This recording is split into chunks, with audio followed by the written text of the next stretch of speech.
Well, hello. It is day 85 of the Essential 100.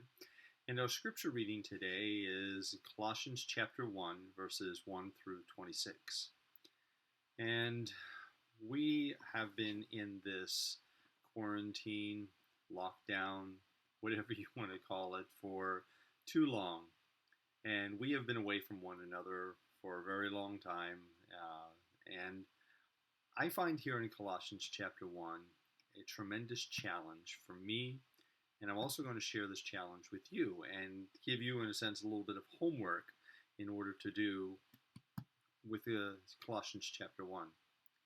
Because what you have to remember, when Paul was writing this, he was in prison in Rome. This was not him sitting down at his dining room table or sitting down at his desk in his office and pulling out a pen and writing it. This was while he was a prisoner. Yet, you don't hear his complaining about being in prison. Instead, what he does is he gives these people here at Colossae a statement. Because what he says to them is, I pray always for you. Here's my question as well as part of the challenge. How much are you praying for others? How much are you praying for someone else in our church? And you may say, well, I haven't seen them. I don't know what their needs are. I don't know what to pray for. Well, Colossians chapter 1 gives you a prayer list that you can take and pray for anyone, and you can use this as a prayer for even your pastor, for anybody you know in our church, to pray for one another by following verses 9 through 13. Because these verses say what Paul is praying for. And if you notice at the beginning of verse 9, he says, For this cause, since the day we heard it, do not cease to pray for you, in desire that you will be filled with the knowledge of his will. Praying for others that they would be filled with the knowledge of God's will, and that they would have wisdom and spiritual understanding.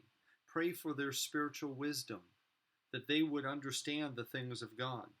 Verse 10, that they would walk worthy of the Lord and all pleasing.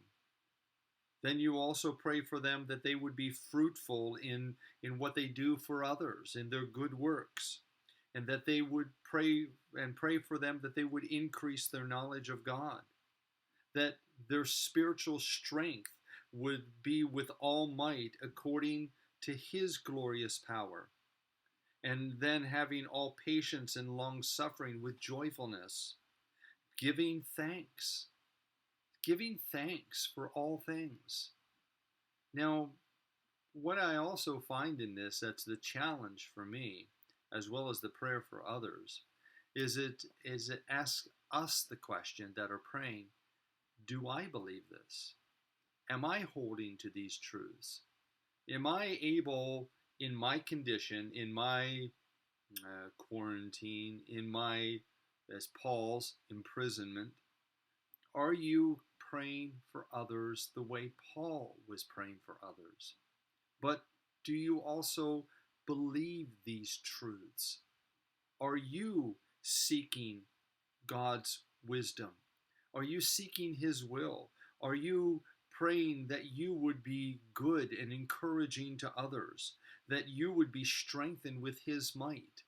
You see, these truths have to be evidenced in our lives in order to pray for them to be in someone else's lives.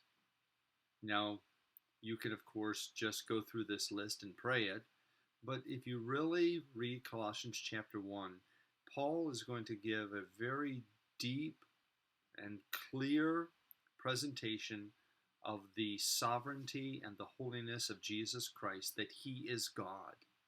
Now, these people at Colossae, they were having some confusion about this, and they were being led by Paul, but Paul first of all prayed for them and then gave them doctrinal truth.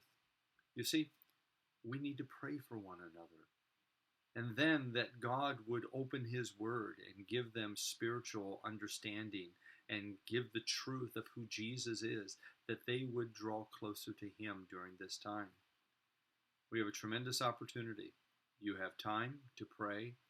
Use that time to follow this prayer list in Colossians chapter 1 and pray for one another, that we would all be bound unto Christ as Paul was bound unto Christ, and that we would love and serve Him with all of our heart. May God bless.